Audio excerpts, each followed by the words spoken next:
Alright, hey there Prox Gaming Crew, this is Proxify here, and if you guys do go and see right now, we have now a very first of many of the Mega Stones here within this game of Nova Hoenn, which pretty excited about with that. So it looks like to go and find with all of these other different Mega Stones is that we're going to have to do some other different battles with other traders that are going to be around, and maybe they'll probably give us a item that is going to happen within our time, which that is going to be pretty cool.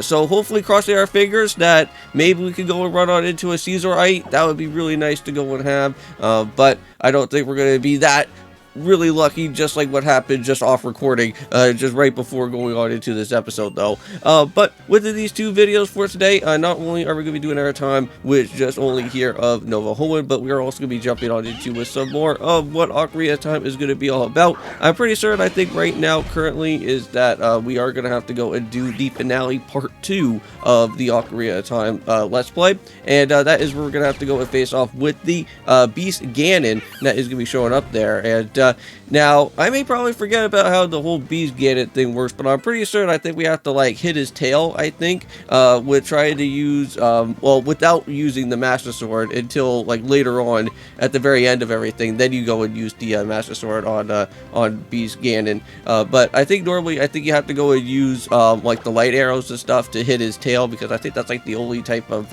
item that you can only, like, sort of do. I don't know if you can use Hookshot at all as well, but we'll have to go and see what happens within our time from there. But yeah, so as you guys go see right now, after this little battle that was happening, it looks like Minnie can actually go and learn what Soft Boil is, and I think that will be pretty nice. I know that we're going to probably lose out on a poison typing move, but I think we'll be alright. Because, like, the one thing that I do want to make sure that we at least somewhat have is at least maybe one poison move or at least one type of steel move, just in case if we ever run on into, like, a fairy typing Pokemon. But I know that we have run into, like, a few different, like, fairy Pokemon so far, but I think we were, like, somewhat alright with it, because they were, like, under level while we were, like, a little bit higher up than compared to them, kind of like what happened with Lucas that was going on, because I know that he had a Clefairy, right, that was showing up within that area, so we had no problem within that gym battle back over at Mauville City. But yeah, if you guys don't know, our next up-and-coming gym is going to be where Lava Ridge is going to be. But I believe we are going to be reaching our way to where Mount Chimney is for this episode, but I don't think we're going to be heading on into the gondola just yet, because there is going to be some Team Aqua shenanigans that are going to be, well, basically blocking the entranceway to where the gondola is going to happen. So I'm pretty certain we just have to go reach our way over to where Fall Arbor Town is, and that's when we'll start reaching our way also to where Mount, not Mount, what's it, Meteor Falls. Yeah, I always keep on getting like Mount Moon and Meteor Falls always mixed up within both of these within these different generations. I know that Mount Moon is always Generation 1, and I know that Meteor Falls is always Generation 3, and I just don't know why I keep on always thinking about that. I guess because one area is like somewhat of like the moon of its name there, and then the other one is like Meteor Falls, which that also kind of deals with some sort of space-time type of stuff as well too.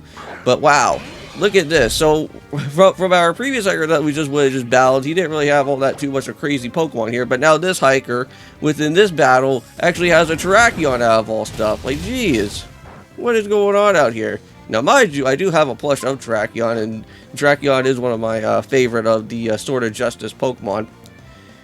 But we have to figure out a way on how we're going to be able to do this. I want to say that Duggan could probably be the one that will probably help out big time out here, just with that Water Circuit alone, I think. But it's a good thing that that Outrage doesn't do a whole bunch of damage, so that's all good there.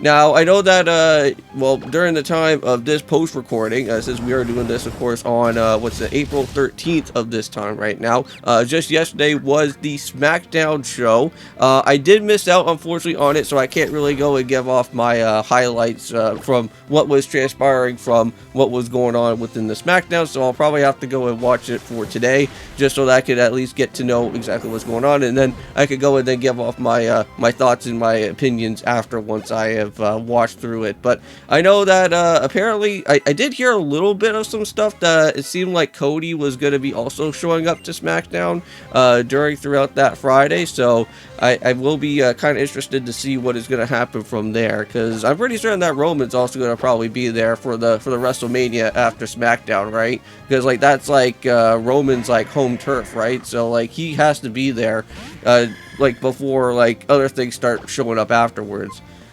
Because normally, like, anytime, like, after, like, WrestleMania is done, like, within, like, some sort of big event, normally they always kind of like having the same type of wrestlers kind of stay for, like, the next other part of the show afterwards, and then they could do their free time or whatever afterwards. And I know that from what I did hear is that, like, I think potentially is that this match here is supposed to be Roman's, like, hiatus break for a little bit. So we're not going to be seeing him for, I want to say, for too long. So he may probably potentially show back up, maybe, like, within, like, Money in the Bank or something. That's going to probably happen, like, in July. Because I know that he did say that he had to take, like, a hiatus or something. From what I have been gathering from other people. But anyways, it's time to go to, what is this, the Fiery Path, I think that's what it's known as here? Yeah, so we're going to head off to Fiery Path, see what type of new encounter that we could go run into with, and let's see what we can get ourselves involved, and it's going to be, oh, that's like the worst type of one to literally get. Well, actually, to be honest with you, Starmie is great. But the way that Starmie went and destroyed out my 2 team members from the previous, from the previous episodes from beforehand, I'm not gonna really go and get myself a Starmie just because of what has went and transpired from there. No, I am not picking up with Starmie. that would be kind of hypocritical of myself, because like even though that like Starmie would be nice and all. That's the same type of Starmie was the one that went and destroyed out everything of my team. Because, like, Persia was actually pretty good, and DQ was just starting to, like, just get it into, like, some actual good moves before it got knocked out. But, yeah, so unfortunately, we don't have the ability for Strength yet, so we'll have to wait until Lava Ridge Gym is done, after when we're finished off with Alan here. But, oh, man, a Regice. Now, to be honest with you, that would be a pretty cool Pokemon to go find right out here in the encounters, because at least we'll get ourselves with a first of many of the legend Pokemon, but unfortunately that is not going to happen out here. But at least we already know that it's going to be located here. Now, mind you, just let you guys know that this is going to be a continuous route as well, because this is still with Route 112 at this point in time. I think some of you guys actually, I think in the comments, I think before, in one of the previous routes I think we ran on into with, I think, what was it, the area from Petalburg City to Rushboro. I think somebody asked me in the comments before, was saying, hey, did you miss like a encounter somewhere around within the outer parts of Petalburg Woods? Because that's still like somewhat of a new route. Actually, no, it's not, because it's still the same exact type of route. So yeah, unfortunately, we're gonna be kind of seeing that here at Oras, because like if you guys do recall, we kind of ran into an illegal Pokemon to begin with, right? With us, because like even though that we went and caught ourselves with the Denene within Route 110. That other route that's passed over at where the Trickmaster's house is, that's still a continuous route from Route 110. So even I was a little bit confused about with that, because I thought that route actually changed up itself, but that is actually not what the case is going to be. So here exactly with the Fiery Path, we're still here on Route 112, and we're also still here on Route 110. So there's nothing that we can really go and do for encounters right now. Not until we start reaching off into the way of just before Fall Arbor Town. I know that Route 113, I think it's just around here somewhere. But we got ourselves with a Vibrava, and that shouldn't be all that too hard. We now do have the brand new Ice Punch move, so that should be easy enough to knock out that Vibrava out of here. Which that is pretty handy. Now, I did hear about with some new type of leaks. I think there was like some confirmed leaks that was happening. That I guess with Pokemon Legends EA, there's no like cloud saving, which that's pretty interesting. I don't think Pokemon games did have any type of cloud saving storage. I don't think within them, right? Because I don't think Sword or Shield or not even Scarlet or Violet ever had something like that before. So that's not like because like I don't think that's like a first time or anything that the Pokemon Company is doing something like that. But I think that was the only type of legitimate, actual, somewhat leaked was was around there, like confirmed out here. But there we go. Voltorb is also going to be done and finished with. And we're almost getting close to the end of this episode, so that's pretty nice. Now, I am checking out that brand new Fallout TV show. Like, I didn't realize that show was going to be out. I thought that show was going to be coming out, like, next month, but it's actually out throughout this month. And I'm actually pretty excited about it. I think I'm on, like, what, like, episode 3, I think, at this point in time. And I think since it's on Amazon Prime, I believe you get, like, all the episodes, like, all in one season. So that's pretty nice. So I am gonna, like, kind of slowly just watch, like, one episode each and every time, like, throughout the day, so I don't have to, like, try and watch every single one within, like, one type of sitting.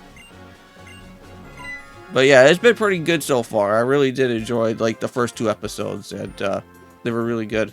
I don't really want to, like, spoil out anything, because, like, if you guys do want to go and check out the Fallout TV show. Speaking about with Fallout, I did go and buy Fallout 3 on my Xbox 360. I actually have the original Fallout 3 game, but I never really got the Game of the Year edition one. So I think what I'm going to go and probably do is not really have this other Fallout 3 game anymore, but I'm gonna keep the Fallout 3 game of the Game of the Year so that I can have, like, all the DLC and everything that's gonna be there. Because I think just within a foreshadowing, I think at some point down the road after when we're done with Ukulele, I do have 2 games in mind that I do kind of want to do on Twitch, and that is of course going to be with Fallout 3, because, like, I really enjoy, like, the Fallout TV show right now, because like I love that game a lot. Or I could go and play through Concept Saga, which that is basically a Monster Hunter, well, not really Monster Hunter, but a Monster card game that you can go and deal with, and it has, like, a little bit of, like, Monopoly as well too, that you kind of go and do some things as well within there. But yeah, so those are, like, the 2 games that I'm gonna kind of have a hard choice on trying to choose around for. So yeah, we're gonna have our happy catchphrase here, so that's gonna be for Yi. Yep. Yeah, so this is where we get to learn about how, like, the secret bases are and everything, so that's pretty handy. But yeah, in the Fallout TV show, though, one thing that I can go and say is that they made those type of, like, armor suits, like in Fallout 3, very amazing. Like, they, well, it's, like, almost, like, somewhat to, like, a T, like, to, like, how much, how those robots almost look like in the game. Now, I think from what I've been hearing about within the show is that it's supposed to be going off, like, on a little bit of stuff of, like, how the Fallout games are, but it's, like, in a completely, like, separate other area. Because, like, it's not, like, in the way of, like, in some of the other different Fallout games where like, you're in, like, Boston or Washington or Nevada because of the whole Fallout New Vegas game. But apparently this one's, like, all set in, like, in place of, like, California or something, so people are calling it, like, somewhat of, like, the Fallout 5 game. Don't know if that's going to have, like, any type of references within there, because maybe potentially in the new Fallout 5 game, which has been confirmed, we could potentially be going to California. Oof. Yeah, so this Starmie does have blue flare, which that's just pretty crazy. Yeah, I don't think we really want to keep Daz in there. Because I don't know what other type of crazy fire typing moves that this guy's going to probably have. I could have probably went into actually bring it out with Mini out here, because we do have Mystical Fire. That would have probably helped out a little bit. But it's alright. We got this Ice Fang here, so we'll make sure that we can go and knock him out here pretty soon. Oh no! So this Gartry also has Mystical Fire too. Jeez. This guy has a lot of fire typing moves out here. He's got Blue Flare, he's got oh no, and then we got Flatter. Yeah, I'm pretty sure I think Blue Flare is, I think, the Reshiram move, because I think normally Reshiram normally gets, like, some of the fire typing specialty moves. And Blue Flare, I believe, is one of them. Which we don't really want to be or we'll be trying to get ourselves injured by that. Okay, so we set up for an Mystical Fire. Not really all that too bad. So let's go and light up for a Thunderfang probably. I think that should be able to do some doable damage there. Well, it is down to red, so it will be able to knock it out anytime. Now, I don't know if I already went and said this before, but I just went and fixed out the off-sync on my OBS. I think I'm pretty much certain that I think I told you guys this before in the latest episode of what was going on of Nova Hoenn, but just in case if you guys are or if you guys want to know, or if you guys are seeing this episode here before the other one, just wanted to let you guys know that I think during my time of Monster Hunters, well, the Monster Hunter stories, and I think also a couple of my other different webcam series that I think I've done before, is that my Logitech webcams are a little bit off sync with each other, and I had to go and kind of change around with my mic, and I think they actually do work a little bit better now. Because I went and did some adjusting with my Blue Yeti and also with my Shure MV7, and it seems like we're basically okay for now. Yeah, because like I know that like during the time of when I was just doing, or when I was looking back like on my live stream for what was going on, like I saw that my webcam was a little bit weird. Because it was like 1 to 2 seconds off, and I was kind of like wondering, like, what the heck is going on? Oh, but here comes that with a side wave. That's a little bit scary, because like hopefully that doesn't do a lot of damage. Okay, well let's go and start for that water circuit here, and that should be able to do some stuff. Yes, it does. Now, I know that we got to see that Arcanine was able to evolve, like, out of nowhere. Hopefully, as well, too, while we do have, well, not really Conkeldurr, but, since we do have, with the pre-form of Conkeldurr, hopefully we will be able to get that evolution afterwards. And, I think Conkeldurr would be a very fun Pokemon to go and use at some point here. But here's Route 113. And, we're gonna have to wait until that new encounter shows up for next time, though. But hey, it looks like we could actually find a Vibrava here, because it seems like we already met up with a Vibrava from before, so that's nice. Well, maybe if I'm lucky enough, maybe we could probably get a Flygon on our team. Alright, so yes, so no more dawdling off the full arbor, and that's what we're going to do for next time. So see you guys then, and of course, peace.